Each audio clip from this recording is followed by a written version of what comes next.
Hey YouTube, Mark Kaufman here, and today I am going to be doing a repair job on this Victorinox Electrician. Now I'm going to insert a photo right here, and as you can see, the Electrician's blade or coping blade is badly damaged and has a huge chip in it. I was thinking about how I was going to repair this, but I ended up going about it one way. So we're going to go into this and we're going to get this repaired, and I'm also going to be refinishing the blades as well and polishing them. Now, to tell you the truth, I didn't film everything I did to this because it actually took me about 3 hours to get it to where it is, and to be honest, I didn't feel like putting it into a whole video because it'd be about 25-minute to maybe 15-minute video, and I just wanted to keep it short. So let's get into this.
So here it is, all finished and repaired, and I have to say it was slow going on the grinding. I didn't really know how I was going to go about the curve of this blade or how far I wanted to take it. Maybe I wanted to take off a few bits of the damaged part and then sharpen the rest up, but it was really only one way to go about it, and that was to take off blade length. You really didn't want to sacrifice blade cutting material versus then blade length. So really, in all reality, we lost about 4 millimeters of length here. And to be honest, it doesn't look too bad. It looks pretty good. It came out very, very well, and I am very happy with this repair. I tried to get some of the scratches out here, but I could have taken this further. I could have definitely taken this further, but for me, the handle itself is not perfect, so I didn't really want to make all of the blades absolutely perfect. But what I did do is I finished the spine of this blade, so it matched somewhat. You can see some of the older milling marks there, but it does look factory. It doesn't look like this was ground down too much. So there is that blade, and then we're going to take a look here as I clean it off. Give me 1 second here. We're going to take a look at the tip of this spear point blade. So I actually did grind off a little bit of the tip here, only to get a more acute point, and that was just to get that. The point was really rounded off, and I just felt the need to get that point back. Now, there's a little bit of mineral oil in this knife. You've got to oil your knives, but I have to say this blade came out very, very good and is very sharp. You probably are wondering, well, I see a few scratches still there. Couldn't you have taken it a little further? Yes, I could, but I spent almost 45 minutes grinding this down by hand and sanding it. And for me, it really was a labor of love. Now, when it came to the other tools, this one here actually had some damage to it. We had a twist, or a torquing twist on the tip of the screwdriver here. I ended up grinding that down, and I was thinking about actually grinding this further this way, so then we'd get a nice short or smaller screwdriver head, but I felt like that would ruin the flow of the lines here and the overall shape of the screwdriver. So I ended up not doing that. But what I did do is I flattened this out, tried to get most of that twist out of there, but you can still kind of see it at the end of the tip there. Now, I did have a lot of scratches on this knife. I tried polishing it out, and I didn't go all the way. I still wanted to keep some of the machine marks there. So there is the cap lifter. Now, when it came to the reamer, as I get the oil off of this, when it came to the reamer, I just strictly polished it out, and then I gave it a nice sharpening.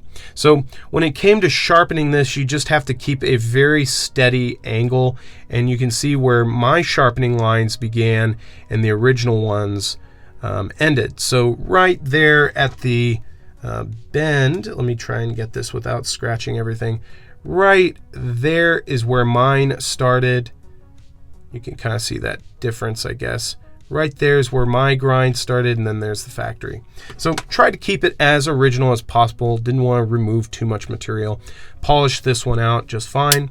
And then I was about to say the can opener, but we've got the Electrician's blade, which I've already shown you. But one of the things I tried to do was even out this grind. So when I was grinding it, a lot of the tip here actually went away really quick because it's thinner, and that really surprised me. So I had to try and think about how I was going to get this straight again.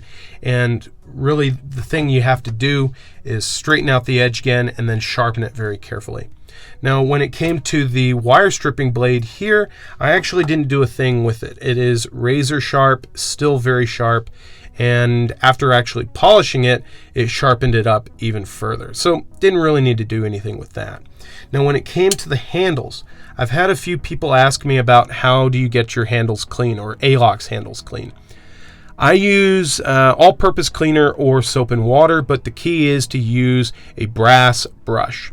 Brass brush will definitely get into those grooves, clean out everything, and get it to where you want it to be. So that's how I cleaned that. When it came to the back springs, I left those alone. Didn't feel like they really needed anything, and personally, I think they look fine. So you're probably wondering, well, okay, all this work, what are you going to do with it? Well, I've already uploaded a picture of this knife and a few slides, and that is just for historical representation. You may have already noticed that I've been uploading a few slides of knives that I have taken photos of, and primarily that is just for collectors or people that may have this knife and say, oh, well, it doesn't look genuine, or what do I have here? And they may look up Victorinox knife or whatever, and they find my video. And I try to chock the title full of information, so whoever finds that slideshow is able to gather some information for their knife. So that's just for collectors and people that want to find out some more information. I don't put a lot of information in those. It's just more picture reference than informational reference. So that is primarily what I did with this one, is I wanted to give out a pictorial reference, and also I'm going to be selling this. So I've already posted this to my eBay, and that's something I've been doing with my channel lately, is I'll get these knives, refurbish them, do a review, take some pictures of them, and then use those pictures also to sell the knife. So that's what I've been kind of up to lately, and I've been really enjoying it, and you guys seem to also. So that is the restoration on this knife. I hope you guys enjoyed it. So till the next one, I'll talk to you guys later. Bye-bye.